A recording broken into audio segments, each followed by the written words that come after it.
digital. My question would be, what can viewers expect from this first vertical drama series of yours? Ara, you can... Sa akin, since it's romantic comedy and mas leaning towards comedy siya, so kapag, alam mo yung after work, pagod ka, gusto mo ng entertainment, gusto mo ng something light, Done a lot of soap operas, pero masasabi ko talaga na itong ginawa ng Bingo Plus, iba talaga yung concept. Parang they made sure talaga na hindi mo mabababa yung phone mo, gugustuhin mo malaman ano ba talaga yung sunod na mangyayari. Kasi ang Bingo Plus, kasi nag-all out talaga sila dito. Di ba sabi nga nila, start with a bang.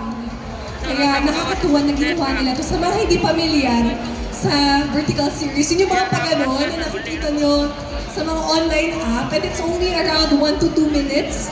Kaya sa yung 1 to 2 minutes na yun, mapapagaan na niya yung araw mo, ma-entertain ka. And syempre, choice mo na yun kung gusto mo ituloy-tuloy until around 40 episodes. Ako isang upo ko lang, natapos ko talaga siya. So nakakatuwa na yung Bingo Plus, they keep up with the times. And